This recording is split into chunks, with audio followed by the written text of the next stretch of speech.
Welcome to O-Talkin' with Dave. Here's Dave. Hey, how we doing out there? I hope you're doing well. And if not, I'm here to help. I am top shelf myself, but I realize we are all dealing with something this time of year. And when I talk about it, you're going to say, Dave, where have you been? We could have used this 6 months ago. Well, Dave is here with your election survival kit. When this comes out, my goodness, we're going to be less than a month away from the blessed event. And don't worry, I'm not going to talk politics. I am not here to talk politics. Not going to do it. That's one of the things. If I ever slip up and start, somebody slap me.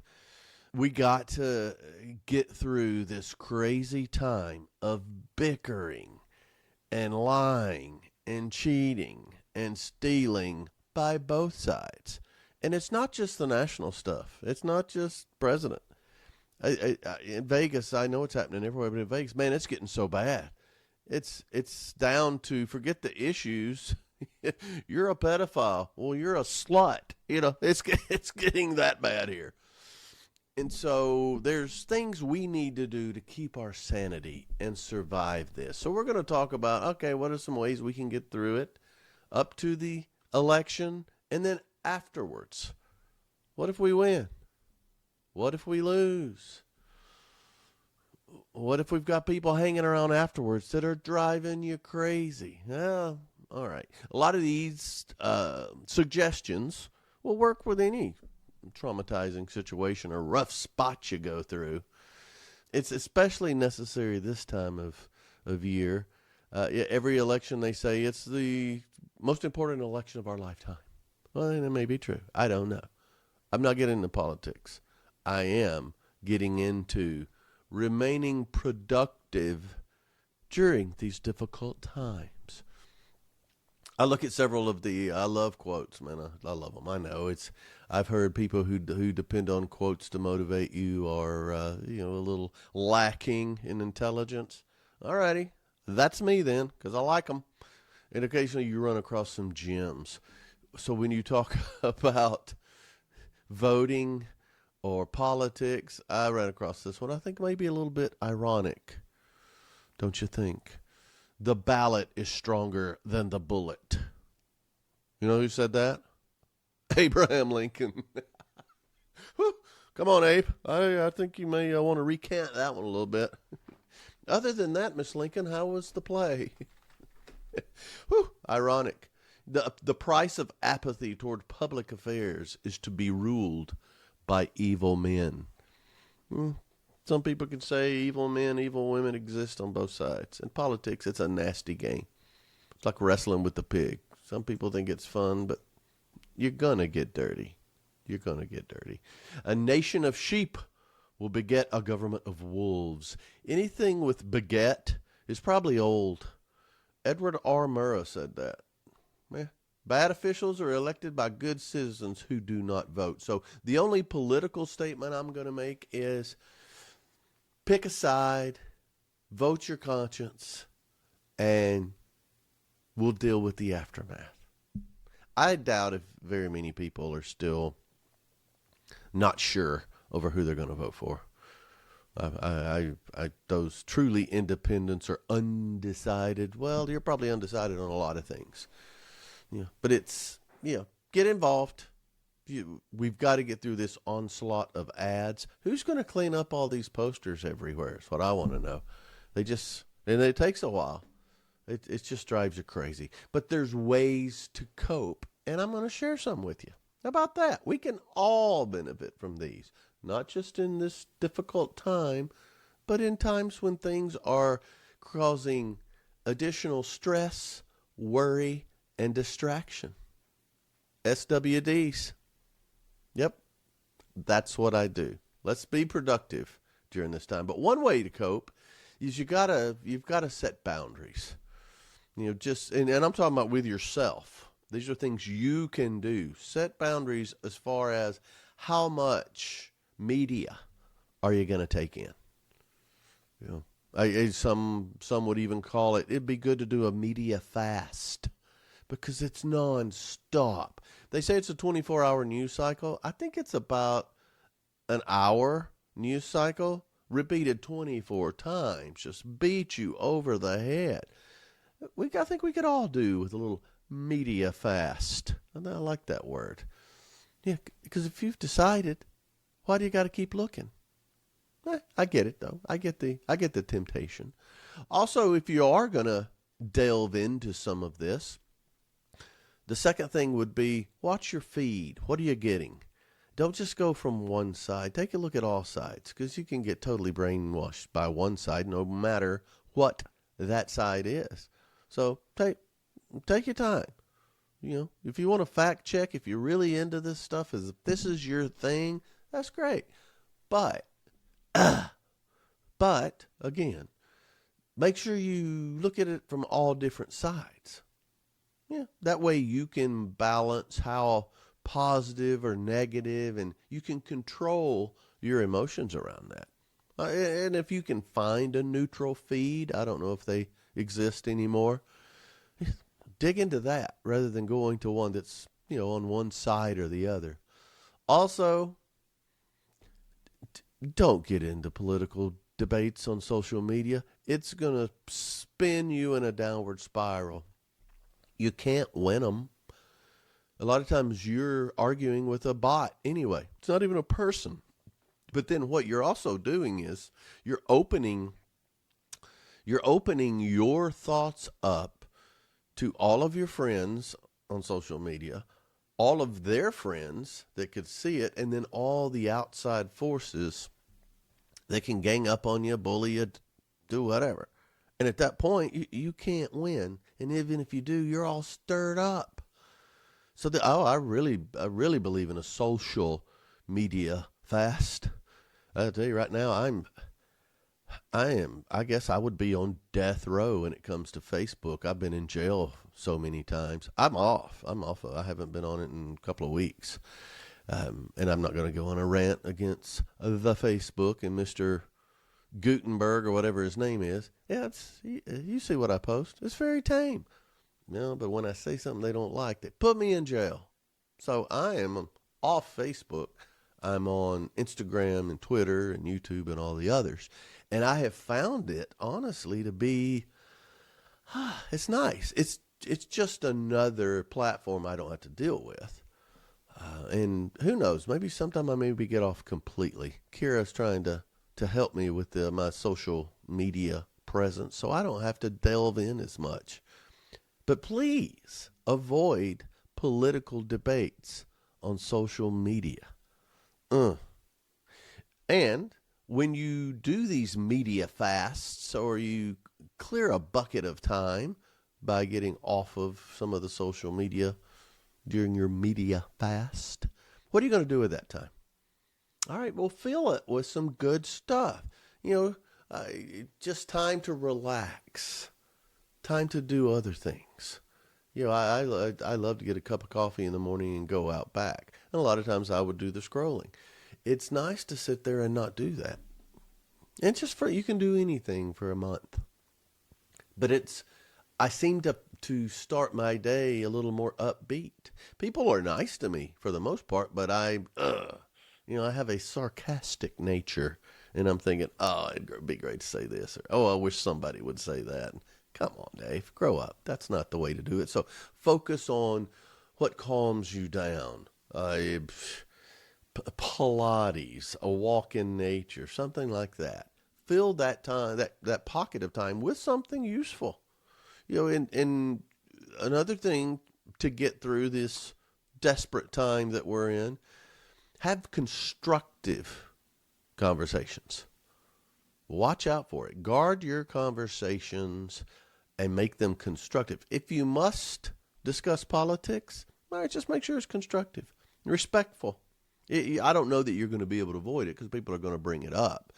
But as long as it's constructive, that's great. And there's a lot of ways. We're going to talk about some ways when to keep it constructive, and when it gets destructive, what do you do? But hey, I get it. I understand your point of view. But rather than, arguing or debating, let's leave that to the pros. Just something casual like that. You can do that. Surely they get that shot across the bow. More of those coming up, though. The next thing is have a no politics zone.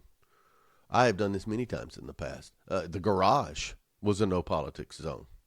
I mean, the only time politics was ever discussed, if it was me and maybe one other like-minded person, and we kept it light. We didn't get into anything, but having that no politics zone. If you're around families, thank goodness the election is before Thanksgiving. Woo! But it's still gonna come up in those Thanksgiving meals. You know it is. But have some, during meals, before bed. I know a lot of people who spouses are on different sides of the aisle. And, they go to bed mad at each other. They start it up. Because a lot of times they'll watch news before they go to bed, or they're scrolling. I had one good friend that she would scroll in bed and on Yahoo News before she went to sleep. Well, that just got her stirred up. And then the next day she came to me complaining because she wasn't sleeping well. Duh. No wonder. You're getting yourself all jacked up. But I like it. I like having a no politics zone. It's easier to do than you think. But you have to set that rule and set that boundary. Also, I talked about filling the pocket of time you're creating with something. Hobbies. It's a great time to get back into a hobby or expand on a hobby. I've got some keyboards here behind me. I'm gonna start creating again. I haven't been very creative musically in a long time. Some would say never, but remember the but, what came before it? All of that was a lie. I'm really going to get into this because I have pockets of time. Yeah. Or just rekindling a sport that you used to play, or just stay active. Go for walks and talks. That's one thing. I try to do that with my wife, but she walks so slow. I think she's so used to walking the dogs, and they have to sniff and piddle so much. That's what she does. She says, I walk too fast. We go through an airport, and she says, I'm walking too fast. I'm getting passed by everybody, so it's hard to walk and talk with my wife. Well, I'll check into it, but stay active. Keep it going. It is going to be necessary, or you're going to explode, to talk a little bit about politics. But find some like-minded people and talk to them. Give yourself a curfew on it, a time limit, if you will. All right, let's talk about it. Did you hear this? Oh, what about that? Oh, can you believe this? Oh, All right, I feel better. Kind of like the pop-off valve on a water heater or the old pressure cooker. I just got to let off some steam, man. So, talk to like-minded people. The whole thing through this, with the stress, worry, and distraction, if you don't do some of these things to control the absolute tsunami of information and emotion and posturing, it's going to get to you. So you got to take care of your mental health. I hate to use such a broad term, but you got to take care of that. If you don't, you're not going to do well at work. If you don't, you're not going to do well at home. If you don't, you're going to bogey number 3 and it's a par 5. That kind of thing. So I think these 10 things, let me hit them again before I go on. Set boundaries on your consumption of the media and all this stuff. Balance your feed. Make sure you're hearing all sides, not just one. It's going to get you all revved up. Avoid political debates on social media. Please. Have time to focus on relaxing. Take care of yourself. Take deep breaths. Have that cup of coffee out on the picnic table. When you have conversations, just make sure they're constructive, because they're going to come up. People are going to say, hey, what'd you think about this? Baiting you. All right, let's keep it constructive. Have your no politics zones.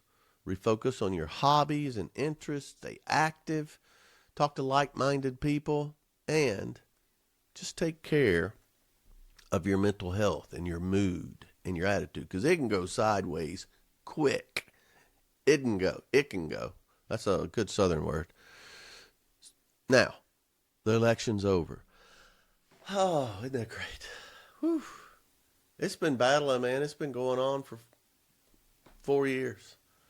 It's finally over. Now, how do you cope with this? Win or lose. Win or lose. I can't even believe I'm talking about this, but I've had a lot of people saying, just, I don't know what to do. This person's driving me crazy. Win or lose. Just take a minute and acknowledge. Here are the results. No matter the outcome.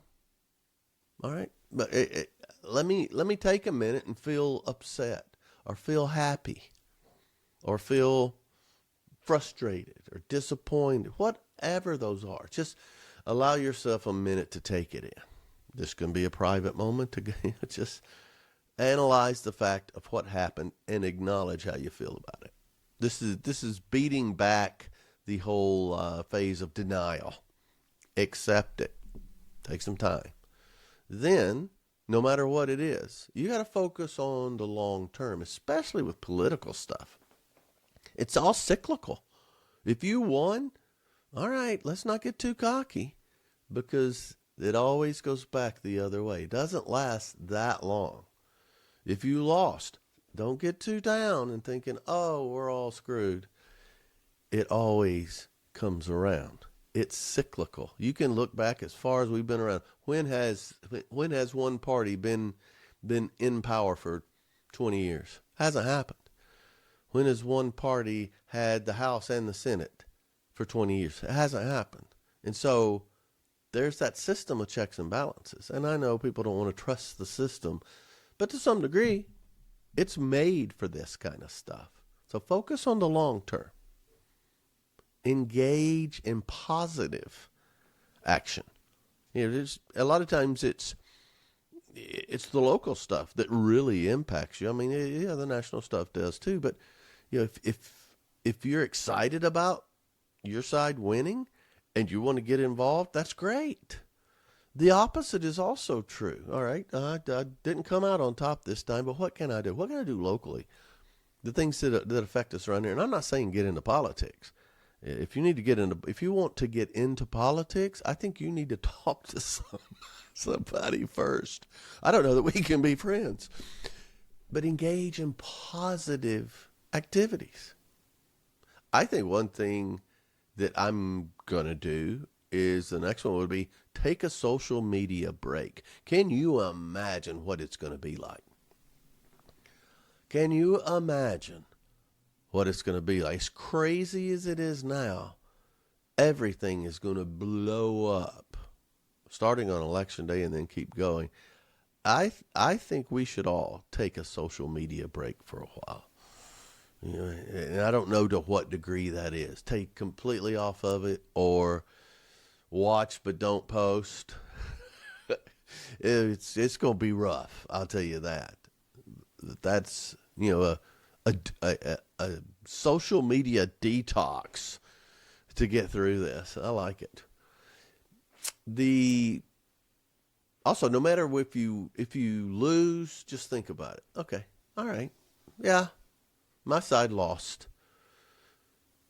The birds are singing, the sun is shining, the flowers are blooming. I still have everything I had yesterday. I have a lot to be grateful for. Now, that's easy for me to say, but we need to do that. Okay? My side wins. Okay? Still got the same house, same car. Love my birds, love my son, love my flowers. It hasn't changed that much. So be grateful for what you have. I love writing this stuff down. My daughter and I still, it's years now, on Fridays, she starts it out. She'll send me an email saying three good things that happened this week, or 3 things to be happy about. And I'll respond with the same. It's great. And so I'm grateful for that. So what do you have? I know my buddy Mac McAnally wrote a song called Meanwhile, and when he turned, in his 40s, he realized all of the time he spent dwelling on negative things or things that he couldn't do anything about took directly away from all the things he could do something about, or time spent on positive things. Practicing gratitude is a great thing to do. After the election, I think it's going to be vital for some of us to get through it, because everybody can't win. And then now, afterwards, I don't care if you win or lose, you're going to have those people. You are going to have those people that are just like that little animal on Jabba's shoulder, that they can't get enough of how glad they are they won, or they can't get enough of how screwed over they were, and they've got to get in your ear. Oh, don't you love? Now, these are friends. These are friends, so it's not like you can just, end a friendship over this. But how do you deal with it? What are some good ways to deal with those people? And this is good anytime, in my opinion. I think it's especially good after big world events, though. First thing, when they're in your ear, just politely change the subject. Just politely change the subject. Yeah. I was thinking about, and just change the subject. That's interesting. I was thinking about this, or ask them what they think about something else. You seem passionate about that. What do you think about something totally different? And a lot of people, they can't get the hint, so you have to go further. But just try to change the subject. It's easier, honestly, it's easier in a group than it is with one-on-one. You can bring up somebody else in the group, bring up a new topic, and let them start talking, and hopefully it will dilute any political conversations. One thing I try to do, I think I'm successful. Some people don't, and that's using humor. I think a lot of times, I think what I say is really funny. My wife, bless her heart, I guess she's just been around my charming, charismatic humor so long, she's immune to it. She doesn't think I'm as funny as she used to. I wonder what that's about. But just a light-hearted comment. Maybe even acknowledge it, and then add something to it. Maybe something like, "Whoa, okay, I think I've reached my political quota for the day. Let's talk about something else. Let's talk about something a little lighter." Or just launch into a joke. Yeah. Whatever. But use humor. That usually can diffuse or dilute a toxic conversation. And then the boundaries. We all struggle at times setting boundaries, and sometimes more than others. But it's just, you have to set those boundaries. I try to keep politics out of my conversations. Let's talk about something else. If it's okay with you. There's good ways to do it. Look, it's almost like the politics quota, but I could talk about just about anything y'all want. I'm glad, other than politics. Is that okay? And that way they know. And if they continue, well, maybe this group is not for you right now. And again, these are friends or acquaintances to where this time or this subject may be the only thing that you really conflict with them about. So you don't want to burn a bridge. Yeah, you don't want to burn a bridge. Another way is to just be neutral. Just be neutral. Yeah, that's an interesting perspective you have there. I can see where you're coming from. Wow, you seem to be, have really strong feelings about this.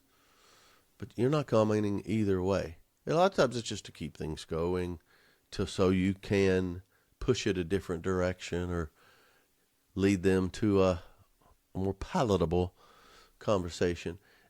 And then sometimes it's, you guys are great. I love hanging out with you, but I gotta go. Ooh, look at the time. Just get out. Sometimes it's like in war games. Sometimes the only way to win is not to play. All right, this conversation will go away. It will run its course, hopefully. Some people, not so much, but you know those people. They're good people.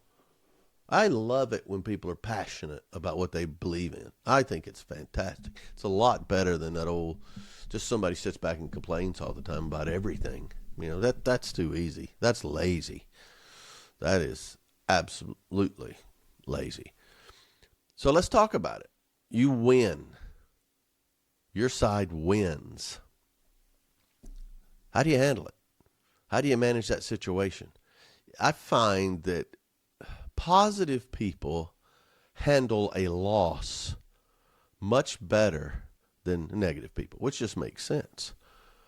However, it's a little bit harder to win and maintain a mature level of enthusiasm, especially when you're around people who didn't, who are reeling from a perceived loss or a stated loss.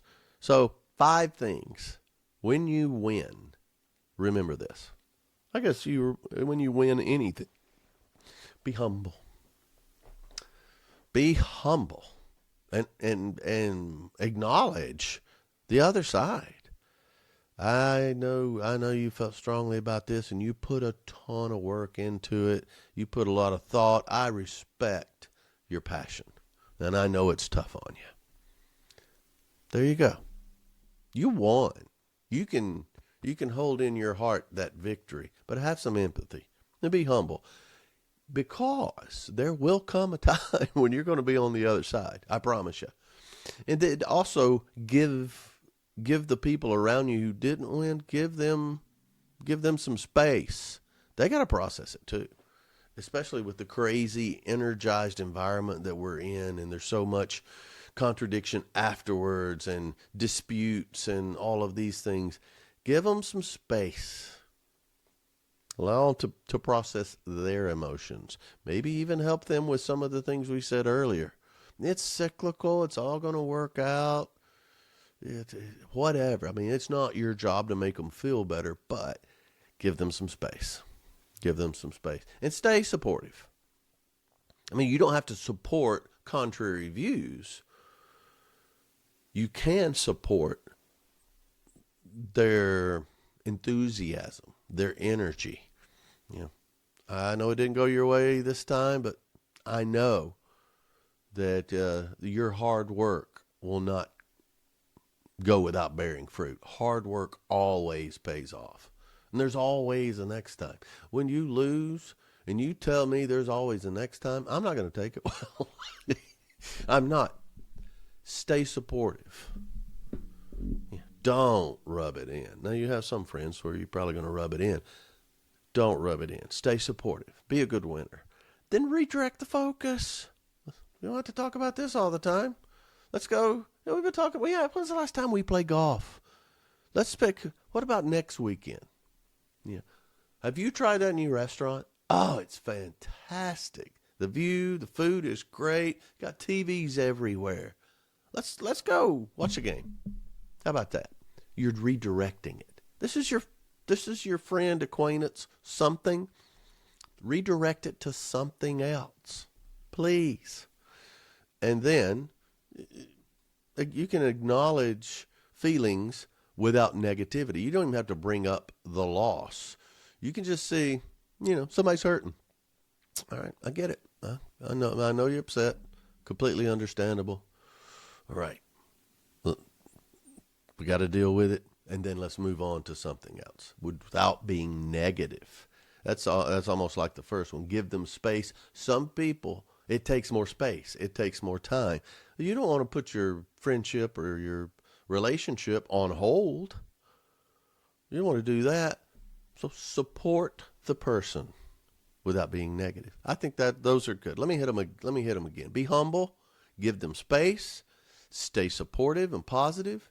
Redirect the focus. Talk about doing something else. That's great. And then acknowledge their feelings without engaging in negativity.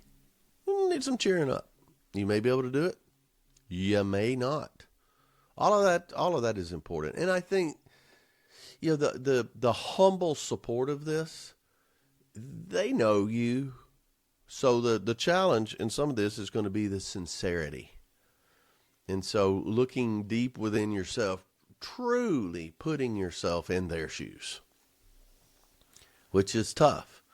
It goes back to the golden rule. I've got a podcast coming up that says the golden rule is crap.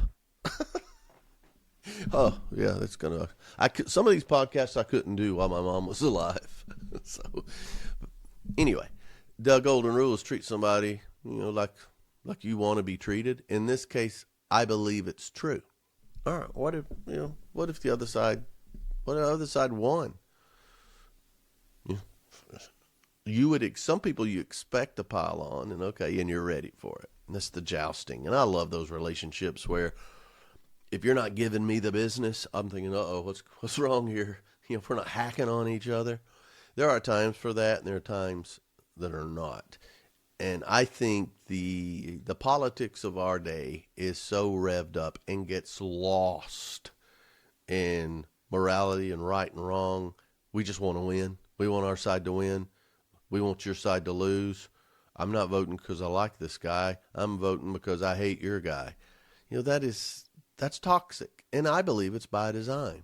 So some of you have this trait of being able to lift yourself above it, to not be petty, to be a voice of reason. And it goes back, and one of the reasons I was talked into doing this particular podcast is it is a good practice time for leadership.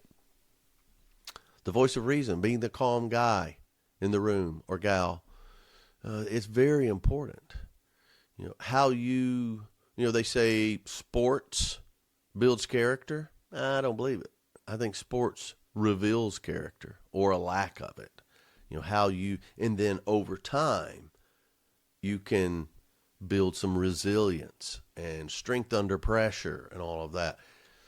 This crazy time we're going through now, and especially the last probably 6 months and the next month or two, it's going to test it. And I would never want to be judged by when I'm not at my best or when I'm at my weakest point. So this is great practice to still be productive with all the stress, worry, and distraction of a politically charged environment. Don't lose friends. Don't lose acquaintances that you need in your life. Don't let it harm anything at work. If you've married someone who's on the other side, bless your heart. It's gonna be tough. This is why we buy comfortable couches. So, remain humble, remain supportive, focused on the positive aspects of your relationships with these people, and you can navigate these tricky dynamics. You'll get there. Everything is cyclical. No one ever wants to be known, hey, he's a really good loser. That guy can lose, man. He'll get over it. He loses all the time. Nobody wants that. Be a good winner. Sometimes that's a lot tougher. All right, we'll get through this. Your election survival kit is intact. Thanks for joining. Please reach out to me at david@otalks.com or dave@otalks.com. Otalks.com is where that's my website. It's where everything is. All this stuff back here that I don't sell, but you can buy. That's where it is. Kira is killing it for me on TikTok and Instagram. I am on YouTube, building a lot of stuff up and a lot more to come. And off Facebook. No, I'm tired of being in jail. Therefore, that's it for me right now. I will sign off saying thanks for your support, but thanks most of all for O Talking with Dave. Giddy up.